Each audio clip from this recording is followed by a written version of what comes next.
할렐루야. 오늘은 4월 13일 레위기 17장, 시편 20편, 21편, 잠언 31장, 디모데전서 2장에 대해서 나누도록 하겠습니다. 레위기 17장은 올바른 도축법과 거룩한 식생활에 관한 규정이에요. 하나님께서 제사를 드리기 위해 도축한 제물은 항상 회막 앞에서 가져와야 됩니다. 이 규정의 핵심은 제물의 피를 회막 안에서만 뿌려야 한다는 거예요. 그 근거는 두 번째 단락에 있습니다. 육체의 생명은 피에 있습니다. 내가 이 피를 너희에게 주어 제단에 뿌려 너희의 생명을 위하여 속죄하게 하였나니 생명이 피에 있으므로 피가 죄를 속하느니라. 11절 말씀이에요. 죄는 죽음의 형벌을 받습니다. 그러므로 제물의 죽음으로 죄가 속해집니다. 이때 피는 생명의 상징으로 함부로 다뤄서는 안 되는 거예요. 그런 의미에서 제물의 피는 반드시 회막 안에서 뿌려져야 되고요. 고기를 먹을 때는 핏째 먹지 말아야 되죠.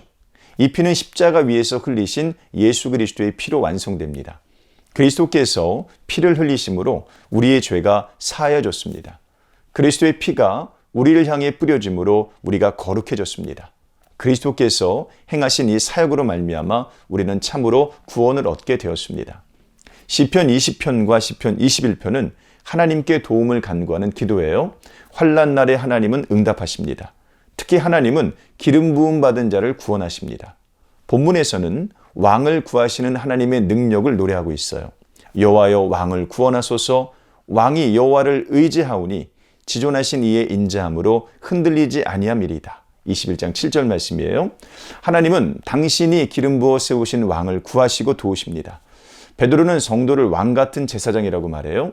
참된 왕이시오 제사장이신 그리스도 안에 거하는 성도들은 모두가 기름 부음 받은 자와 같은 신분을 얻습니다.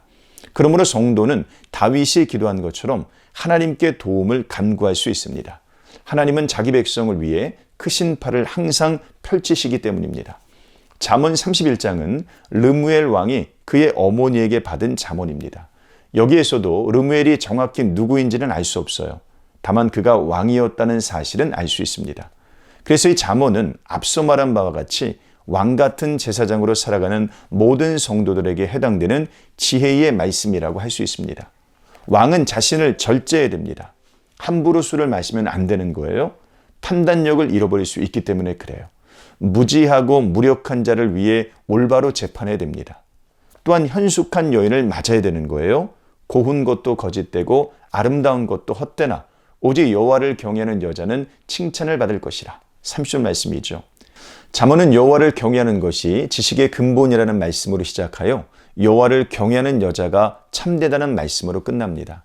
즉 정말로 지혜롭고 참된 인생은 하나님을 경외하는 것이라는 교훈으로 마무리되고 있습니다.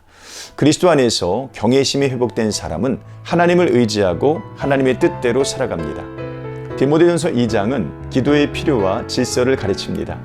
바울은 디모데에게 기도할 것을 권면합니다. 특히 임금들과 높은 지위에 있는 사람을 위하여 기도하라고 합니다. 고요하고 평안한 생활 가운데 복음을 전파하기 위해서죠. 복음은 이것입니다. 그리스도 예수께서 모든 사람을 위하여 자기를 대속물로 주셨다. 6절 말씀이죠. 레위기에서 살펴보고 있는 것처럼 예수님은 자기 자신을 대속제물로 내어주셔서 모든 사람을 위한 중보자가 되셨습니다.